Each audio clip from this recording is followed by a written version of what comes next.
All right, today we're going to break down a single customer service call that honestly captures a frustration so many of us have felt. You know that moment when the convenience of online shopping just completely falls apart? Let's get into it. So it all kicks off with a problem we can all relate to, right? You order something, you're excited, it shows up, and it's broken. It just doesn't work. The customer's argument is super simple. I paid you, Amazon. You sent it. It's defective. Now you'd think, okay, simple fix. A quick return, a replacement, no big deal. But nope. Instead, it spirals into this huge, complicated mess. And that really brings us to the big question we're tackling here. How does something so simple go so wrong? Okay, let's set the scene. It starts with a very basic, very reasonable expectation. A customer gets a faulty item, so they do what anyone would do. They contact the store they bought it from, in this case, Amazon, and expect them to make it right. And here is the immediate clash. The customer's logic is crystal clear. I bought it from you. You're responsible. But they hit a brick wall, a policy wall. The agent comes back with, actually, for this specific product, you have to go talk to the brand yourself. And this is the exact moment where that simple fix starts to just unravel. Suddenly, the customer is being told, hey, you got to go deal with the manufacturer, not the giant online store where they actually clicked buy and spent their money. So what is actually going on here? Well, it all boils down to this thing called a specific product policy. Essentially, it's a rule that says for some items, Amazon can just pass the buck for any defects directly to the original brand. It's a tiny detail in the fine print that most of us, let's be honest, never even think about. And you can just feel the frustration building here. The agent is trying to explain the process, but to the customer, it sounds like nonsense. It's like, you're sending me in circles. Telling me to contact the brand or email the brand, it's the exact same thing. You're not helping. So this is where the call really shifts. It stops being about just a broken product. It escalates into something much bigger, a fundamental breakdown of trust between the customer and the company they thought they could rely on. This right here, this perfectly shows the disconnect. Our expectation, the general rule of shopping, is that the store we buy from takes care of the problems.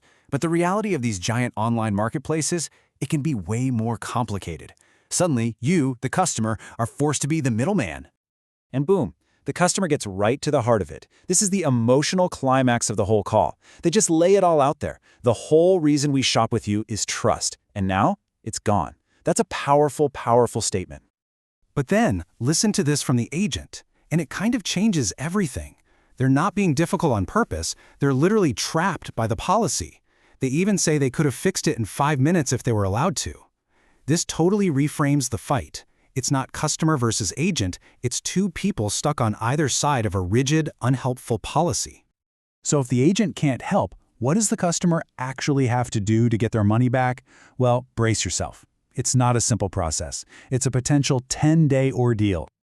I mean, just look at this checklist. It's wild. First, you have to email the brand with all your proof. Then you have to ask for a special defective certificate. Then you wait. If you get it, you have to call Amazon all over again, get a special link from them, upload the document, and only then will they maybe start the return. It's exhausting just reading it. And to be crystal clear, this is not a quick thing. You call on day 1, then you just wait for up to 9 days. If you hear nothing back from the brand, only on day 10 can Amazon maybe step in and do something. The customer is literally stuck in limbo.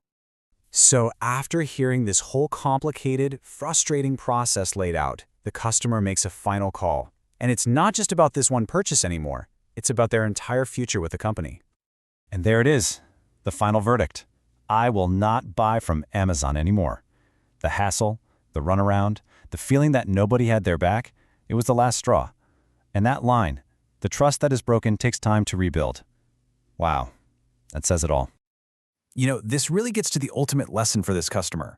They flat out say they'd rather spend more money at a local store that actually stands behind what it sells than save a few bucks online to go through a headache like this. It's about accountability. That's worth more than a discount. And that pretty much wraps up our case study. It started with something so simple, a defective product, and ended with a total erosion of trust. It really leaves us all with a pretty important question to think about, right? The next time you're about to click that Buy button, who do you really believe has your back if things go wrong?